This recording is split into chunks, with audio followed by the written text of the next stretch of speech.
네, 반갑습니다. 마르스 김동석의 리얼 주식입니다.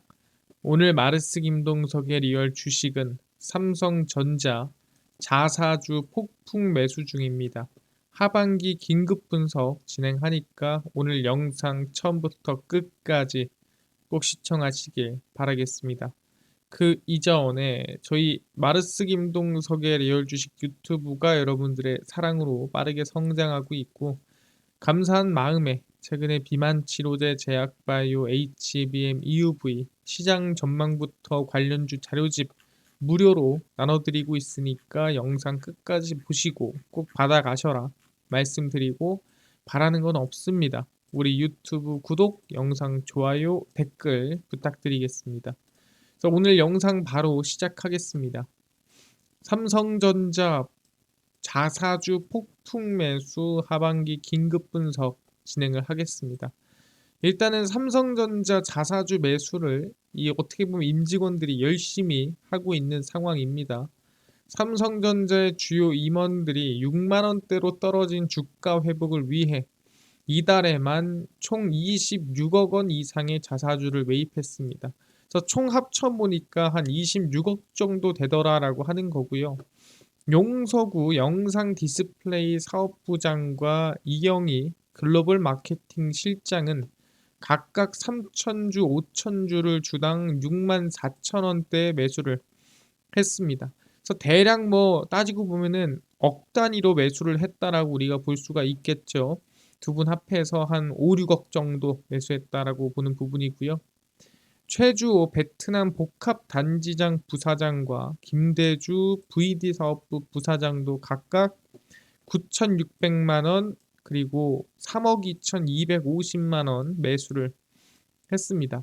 그래서 대부분 살 때 거의 억 단위로 삽니다. 여기도 억 단위였고요. 여기도 억 단위로 사고 있죠. 그리고 지난 12일에 박학규 경영지원실장은 자사주 6천주를 주당 66,850원에 매입을 했고요.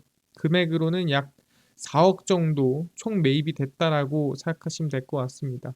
그래서 사실상 지금 대부분이 2, 3억, 많게는 3, 4억, 5, 6억 정도 매입을 열심히 하고 있는 상태고, 그 이전에 더 비싼 가격에도 매입이 또 들어왔습니다. 그래서 삼성전자 자사주를 각 임원들이 정말 열심히 사고 있는 모습을 확인할 수 있는 상황입니다.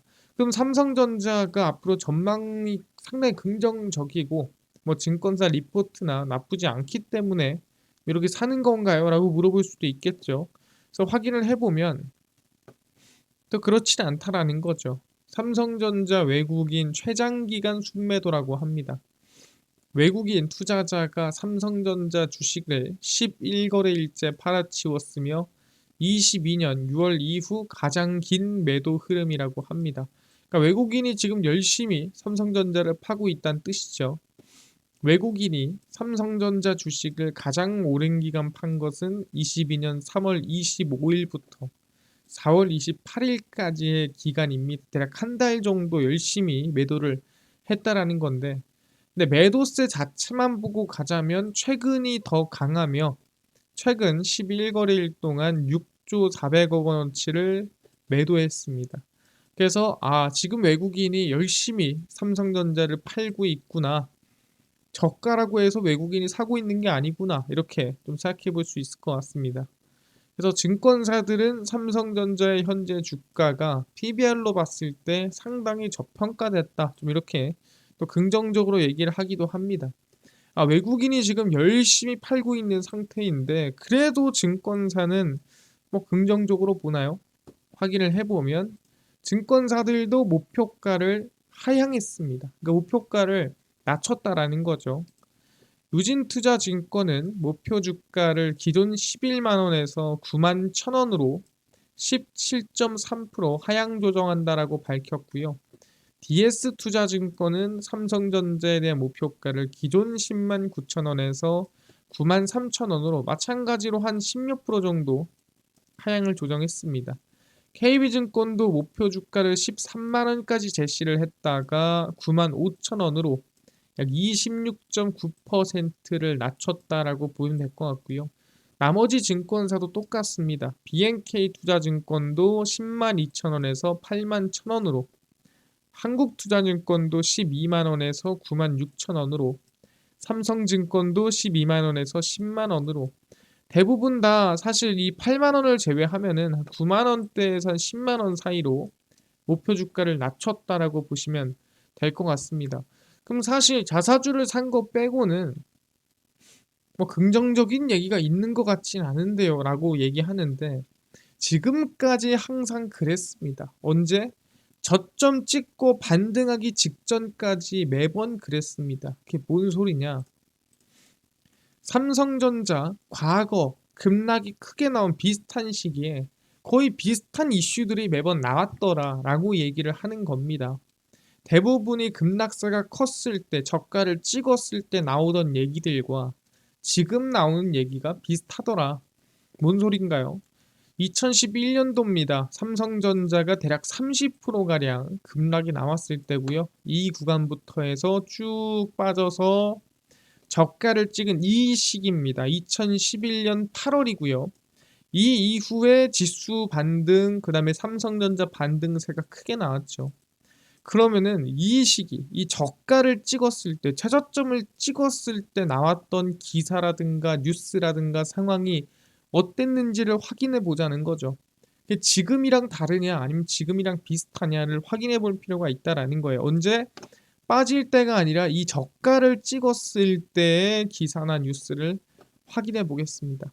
그래서 2011년도 30% 급락을 찍고 저점을 찍었을 때 이슈를 확인을 해보면, 그 당시에도 외국인은 열심히 팔고 있다라는 얘기가 나왔다라는 거죠.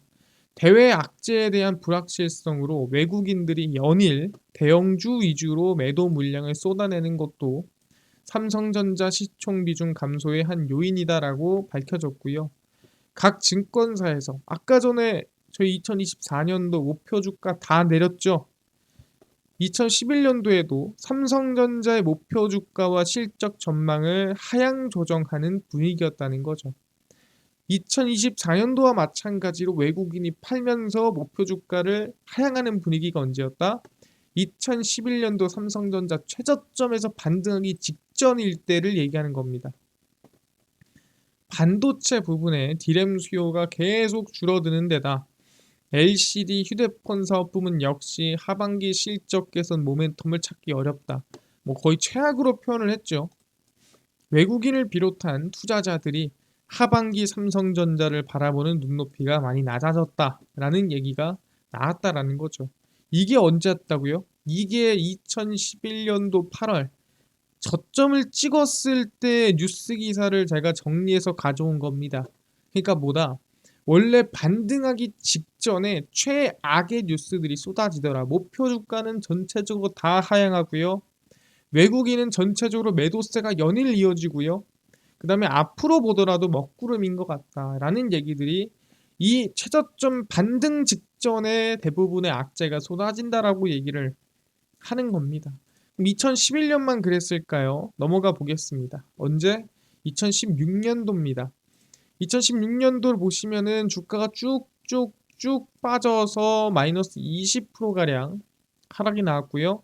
그럼 이 구간 라인 때 2016년 1월에 이 저가를 찍었을 때 이 반등 직전에 이 구간은 과연 어떤 얘기들이 나왔을까? 이때만큼은 외국인이 바닥에서 사고 있습니다. 전망이 괜찮습니다. 뭐 이런 얘기가 나왔을까요? 반등 직전이니까. 2016년도도 한번 확인해 보겠습니다. 그래서 2016년도 반등 직전, 상승 직전의 시기입니다. 외국인이 코스피 시장에서 34일째 순매도 행진을 이어갔으며 7년 6개월 만에 역대 최장 순매도 기록을 경신했다라고, 언제? 2016년도 저점을 찍었을 때 반등 직전에 1월에 뉴스가 나온 겁니다. 이번에 2024년도에 나온 상황이랑 비슷하죠.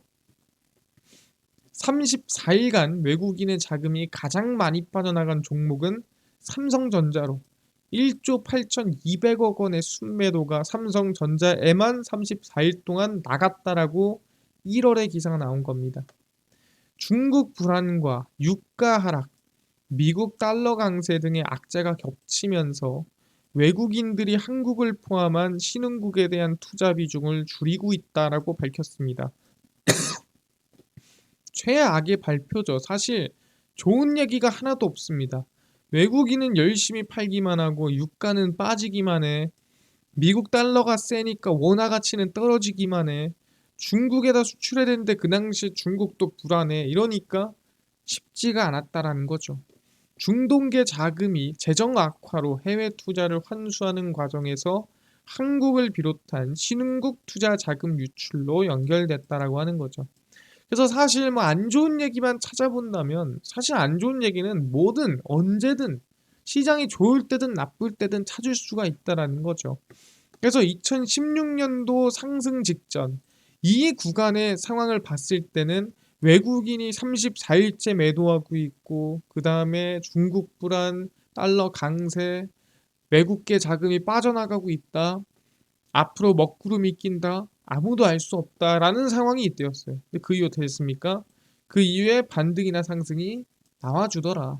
그러니까 지금 나오는 얘기가 앞으로의 미래를 전망하지 않는다라는 거죠. 오히려 저가를 찍어주거나 많이 빠졌을 때 더 안 좋은 얘기나 더 최악의 얘기가 많이 나오는 편이다라고 보는 거죠. 대표적으로 외국인 매도세가 강하다. 대표적으로 목표 주가가 전체적으로 하향됐다. 뭐 이런 얘기들이라는 거죠. 그럼 2011년도, 2016년도만 그럴까요? 그렇지가 않다라는 거죠.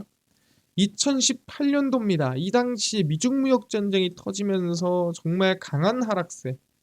아마 삼성전자 하락 중에 가장 강하지 않았나. 36%의 급락이 나왔습니다. 그럼 이때 이 최악의 급락이 나오고 난 다음에 2018년도 12월 이 상승 반등 직전, 이 우상향 직전에 이 시기에는 무슨 얘기가 나왔냐? 그럼 이때만큼은 외국인이 바닥에서 사고 있습니다.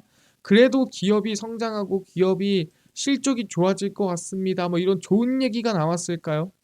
이 반등 직전 이 시기에 이때도 확인해 보자는 거죠. 삼성전자의 2018년도 12월 역시나 외국인 매도에 대한 외국인이 팔고 있고 외국인이 삼성전자를 던지고 있다라는 얘기들만 쏟아졌다라는 거죠.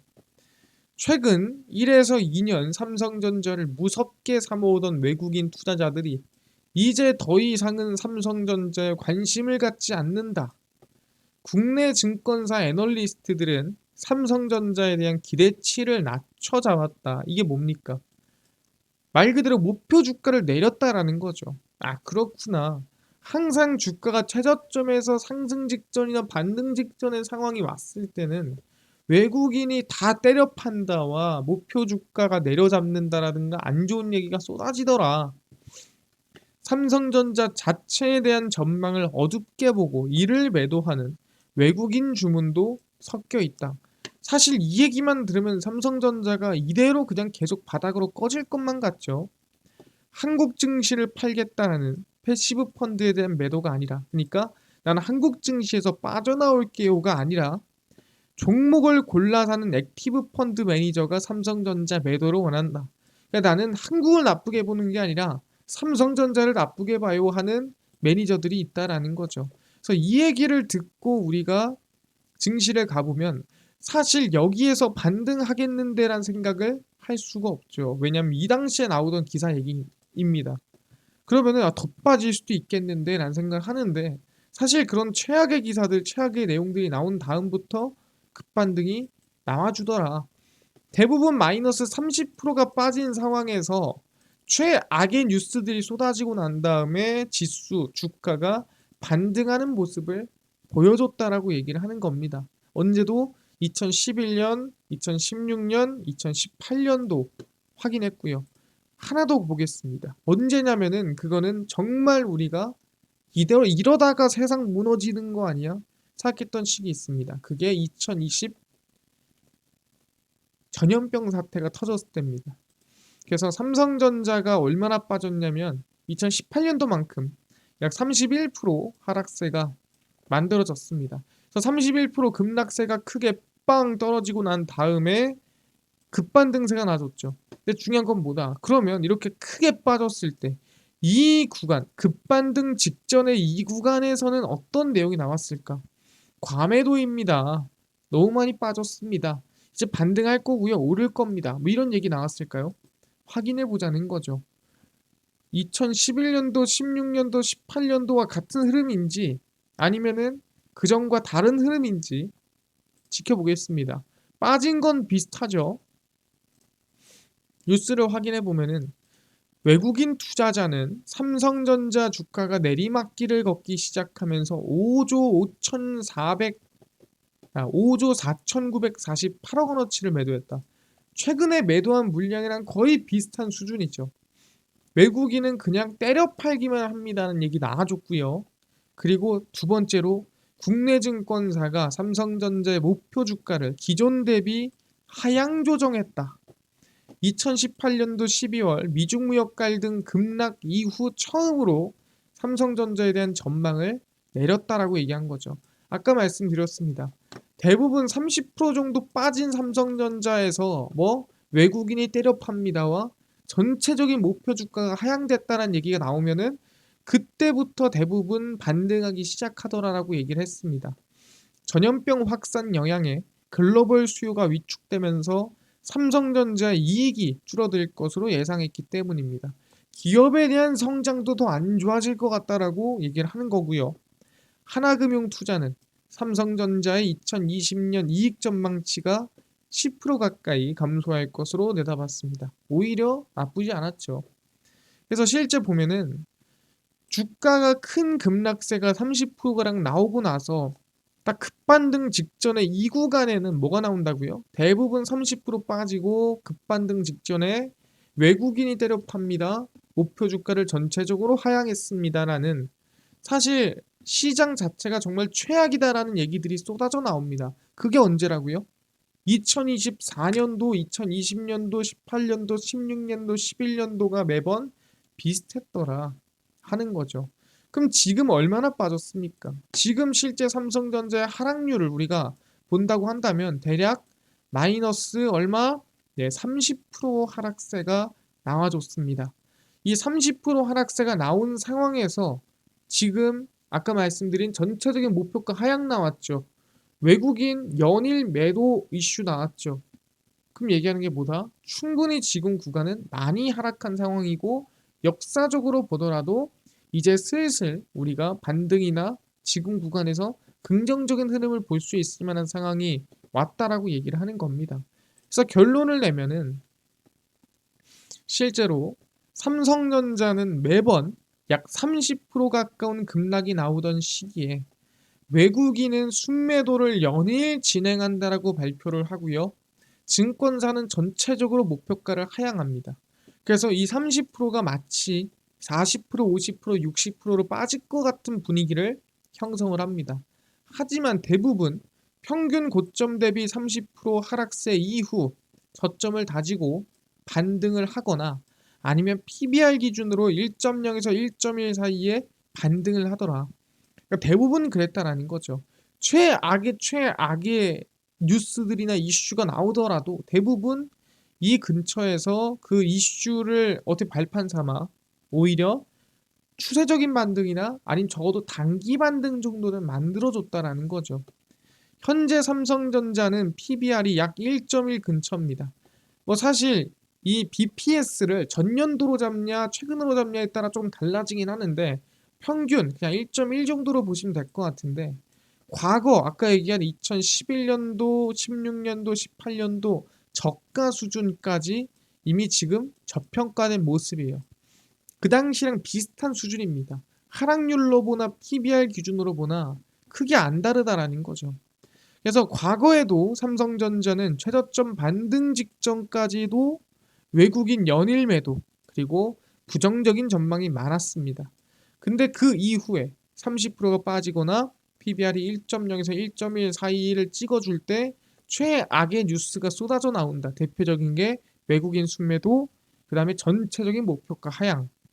바닥 지지 이후에 추세 상승이 아니더라도 단기 반등세가 만들어졌다라고 얘기를 하는 거죠. 그래서 얘기하자면 지금 구간은 사실 과매도 구간이 맞고 최악의 뉴스들이 나온다고 하더라도 웬만하면 대부분 뭐예요? 주가 반등 직전까지도 안 좋은 얘기 또는 목표가 전체적인 하향세라든가 얘기들은 쏟아져 나왔습니다. 그러다 보니까 지금 삼성전자를 너무 비관적으로 볼 필요가 없다라고 얘기를 하는 겁니다. 삼성전자를 너무 비관적으로 보지 마라. 왜? 과거에도 그랬다. 과거에도 상승 반등 직전까지도 비관적인 전망들이 나왔다. 그럼에도 반등하거나 단기 반등하거나 추세적인 상승이 나왔던 게 삼성전자였다라고 말씀을 드리는 겁니다. 아, 그렇구나. 그래서 우리는 삼성전자 계속 팔로우 할 거고요. 제가 계속 분석할 겁니다. 그래서 영상 하나 올라올 때마다 보시면 좋을 것 같고요. 알겠습니다. 근데 이뿐만 아니라 아까 전에 10만 명 구독자 기념으로 비만 치료제랑 제약바이오, HBM, EUV 시장 전망부터 관련주까지 총정리한 자료집을 100% 무료로 나눠준다고 했는데 이거는 어디서 받을 수 있나요? 또는 당일 급등에 해당되는 단타 종목을 매일 무료로 좀 나눠주시고 장 시작 전에 급등에 해당되는 뉴스라든가 시황을 무료로 좀 나눠주시고 테마주라든가 매매법 강의를 좀 무료로 좀 나눠주세요 하시는 분들이 있어서 김동석 대표가 100% 무료로 좀 나눠주세요 해서 제가 무료로 나눠드리고 있습니다. 어디서? 바로 김동석의 리얼 주식 연구소라는 100% 무료 어플에서 직접 나눠드리고 있습니다. 아이폰을 씁니다. 앱스토어에서 무료로 설치 가능하고요. 갤럭시를 씁니다. 구글 플레이, 플레이스토어에서 무료로 설치가 가능합니다. 그래서 무료로 설치하면은 전화번호 같은 거 적어야 되나요? 아무것도 안 적으셔도 됩니다. 무료고요. 적을 데도 없어요. 앱스토어, 구글 플레이, 플레이스토어 접속을 하신 다음에 뭐라 검색하냐? 김동석의 리얼 주식 연구소라 검색하시면 이렇게 어플이 화면에 뜨게 됩니다. 100% 무료로 설치 가능하니까요. 꼭꼭꼭 무료로 설치하셔라 말씀을 드립니다. 그래서 무료로 설치를 하고 나면은 이렇게 김동석의 리얼 주식 연구소 어플이 화면에 뜨게 됩니다. 당일 리얼 추천주가 당일 급등 예상 종목을 무료로 알려드리고 급비 분석이 장 시작 전 시황, 급비 자료가 테마주라든가 매매법 무료로 나눠드리고 있습니다. 그리고 아까 전에 얘기했던 비만 치료제라든가 제약바이오 시장 전망 관련주 자료집 어디서 무료로 받을 수 있나요? 하시는 분들은 이 당일 리얼 추천주 누르시면 무료로 받아가실 수가 있습니다. 이 누르시면은 저희가 10만 명 감사합니다 하면서 자료를 무료로 올려놨습니다. 이거 누르고 들어가시면은 맨 밑에 저희가 제약바이오, HBM, EUV, 월가들의 투자법 총정리, 온디바이스 AI 로봇 자료집까지 모두 무료로 나눠드리고 있습니다. 믿져야 본전이에요. 무료니까요. 꼭 받아가시고 뿐만 아니라 저희 리얼 추천주에서는 9월 25일, 24일, 23일, 20일, 19일 추천주도 무료로 매일매일 나눠드리고 있고요. 급비 분석은 장 시작 전 시황입니다. 해외 증시부터 국내 이슈까지 무료로 장전에 정리해드리니까 다른 이슈 볼 필요가 전혀 없고요. 급비 자료는 당일 있었던 이슈 관련주 무료로 정리해드리니까 다른 이슈 볼 필요가 없습니다. 그래서 김동석의 리얼 주식 연구소고요. 제가 평생 100% 무료로 운영하는 어플입니다. 무료니까요. 종목 시황 테마주 강의 꼭 무료로 얻어가시고 뿐만 아니라 저희 마르스 김동석의 리얼 주식 유튜브 여러분들의 사랑으로 커갑니다. 구독자 20만 명 향해 달려가니까요. 유튜브 구독, 영상 좋아요, 그 다음에 댓글까지 남겨주시면 너무나도 감사하겠다 말씀드리면서 오늘 영상 여기서 마치고 다음번에 더 좋은 영상으로 찾아뵙도록 하겠습니다. 감사합니다.